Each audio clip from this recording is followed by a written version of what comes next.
sur la date, la fameuse date, 13 janvier 63, un dimanche, qu'est-ce qui s'est passé? Parce que les témoignages révèlent que Sylvanus Olympio c'est tout un processus. Aurait tiré sur l'un des agents. À mon bouquin, le régime et l'assassinat de Sylvanus Olympio. C'est tout un processus dont comment dirais-je, la quintessence, la raison première, c'est le fait que Sylvanus Olympio a décidé de créer une monnaie nationale togolaise en dehors du franc CFA. Voilà, en dehors de cette raison, cette nuit, du 12 au 13 janvier, qu'est-ce qui s'est réellement passé? Les agents, comment est-ce que ça... Cette nuit, on inaugurait le centre culturel français qui se trouve à côté du jardin Fréon. Ok. Il a envoyé son secrétaire d'État chargé de l'information, le docteur Rudolf Trenou. Lui-même était en train de travailler sur un projet de charte devant gérer, n'est-ce pas, l'Union africaine qui était en gestation. Vous parlez là de Sylvanus Olympio? Oui, oui. Quand les militaires sont arrivés, il a demandé à sa femme, à son épouse et à leurs enfants de rester tranquilles. Il a sauté parce que sa maison avait un mur mitoyen avec l'ambassade des États-Unis. Il est tombé dans cette ambassade et il y avait une voiture, une Buick, une grosse voiture américaine dans la cour. Elle n'était pas fermée, il s'est caché là-dedans. Ils ont cherché, ils sont retournés au camp militaire. Quand l'ambassadeur de France, des États-Unis, Léon Poulada, a appris le bruit qui courait, que Sylvanus Olympio a disparu, il a pris une torche. Est-ce qu'il y a eu des échanges de tirs entre les putschistes et puis la garde de Sylvanus Olympio? Je n'ai pas bien compris là. Est-ce qu'il y a eu des échanges de tirs, c'est-à-dire la garde qui était au domicile de Sylvanus Olympio? Est-ce qu'il y a eu des échanges de tirs? Je ne sais pas s'il y a eu... En tout cas, ils ont maîtrisé très rapidement les pauvres. Il vient avec une torche qui était là. Et il s'aperçoit, et quand il arrive, Sylvanus Olympio devait lui faire signe aussi. Il s'aperçoit que le président était dans la voiture. Il dit, ah, monsieur le président, restez là. Je n'ai pas les clés de mon bureau. Restez là, je m'en vais les chercher pour vous donner l'asile. Ok. Le drame terrible est que pour l'ADA, quand il a quitté Sylvanus Olympio, au lieu d'aller chercher ses clés seulement de venir, a jugé utile, nécessaire de téléphoner à Henri Mazoyer, qui lui était l'ambassadeur de France au Togo. Soi-disant doyen du corps diplomatique. Il lui téléphone pour lui dire Sylvanus Olympio est dans la voiture, dans sa cour là-bas. Et Mazoyer, qui n'aimait pas du tout Sylvanus Olympio était en conflit, non seulement avec la France en tant qu'État, il avait un problème avec cet ambassadeur qui lui reprochait tout un tas de choses, entre autres le fait d'avoir inauguré l'Institut Goethe, l'Institut culturel allemand, avant l'Institut français. Et ensuite, un certain Métrier, Georges Métrier, un commandant, lequel commandant est celui qui a tué, qui a liquidé les maquisards UPC du Cameroun. L'UPC, c'est l'Union des populations du Cameroun, qu'on lui a envoyé, De Gaulle lui a envoyé comme conseiller militaire. Lui ne savait pas. Quand il l'a appris, c'était déjà trop tard. Il voulait le remplacer par un certain Michel Bawira, qui devait être l'Osso, qui lui-même était commandant aussi. Donc, la France, ennemi, Mazoyer, ennemi, Métrier, ennemi. Alors, Mazoyer, informé par Poulada, informe Métrier Et Maîtrier informe les Yadema en leur disant l'homme est dans une voiture dans la cour de l'ambassade des États-Unis. Et c'est comme ça qu'ils débarquent là-bas. Ils ne tiennent pas compte du fait que une ambassade est comment on appelle ça, oui,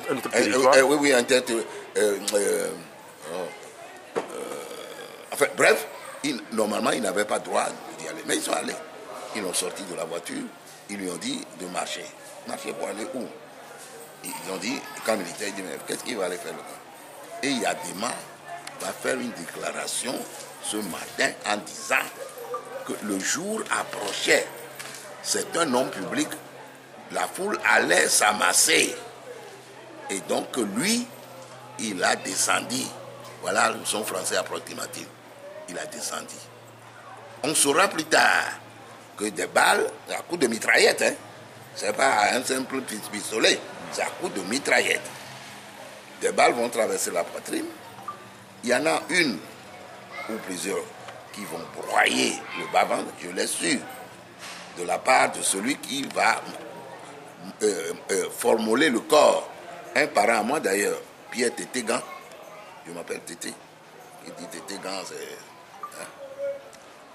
Et non seulement ça, on va couper les veines des poignets et taillarder une cuisse pour s'assurer que... Il est mort vraiment. C'est ça, c'est ce qui s'est passé. Donc, et comme le dit le témoignage, Sylvain Olympio n'a pas résisté, il n'a pas tiré un coup de fusil. Mais il n'avait pas de fusil sur lui. Non, non. Et la suite, comment ça s'est passé? Oui, mais bon, ce jour-là... C'était un dimanche. Tout le monde, oui, tout le monde était abasourdi. Personne ne s'attendait à cela. Des ministres du gouvernement de Sylvain Olympio ont été... Ceux qui ne savaient rien, qui étaient chez eux, ont été arrêtés. Ceux qui ont eu vent de la chose et qui ont pu fuir ont eu la vie sauve. N'est-ce pas? C'est ça. Et bon, le corps est resté par terre. C'est l'évêque, feu l'évêque d'Ipi, qui va s'en occuper. J'ai parlé tout à l'heure de Formol. Un cousin, Pierre Tétégan, qui travaillait comme infirmier sous les ordres d'un médecin allemand qui travaillait au campus là, l'autre jour. C'est son patron, le blanc, qui lui a demandé d'aller formuler le corps. Et c'est lui qui, en 1994, à Cotonou, on s'est rencontrés et qui va me donner ces détails-là. Que des balles ont traversé la poitrine. Il y en a une, Guingbé, a parlé maintenant, il dit, la balle a, et tout coup, on a broyé le bas-ventre. Et maintenant, on scie les poignets et on taillarde une cuisse pour s'assurer que... Plusieurs années plus tard, Adewi, le commandant... Avant d'en arriver, votre frère en question, il est encore en vie? Ah, alors nous parlons, je ne sais pas, j'avoue que je n'ai pas demandé de ces nouvelles ces jours-ci. Voilà. Mais c'est quelqu'un qui est beaucoup plus jeune que moi.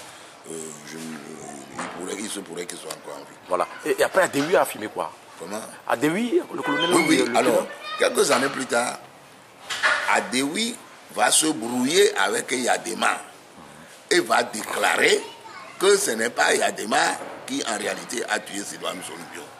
Que ce seraient les Blancs qui lui ont demandé d'endosser le crime moyennant 300 000 francs CFA de l'époque. Pas aujourd'hui. C'est-à-dire aujourd'hui, ça doit faire peut-être, je ne sais pas moi, 30 ou 40 ou 50 ou 60 millions, je ne sais pas. Mais Yadema n'a jamais démenti cela. Et ça va créer dans les esprits une confusion.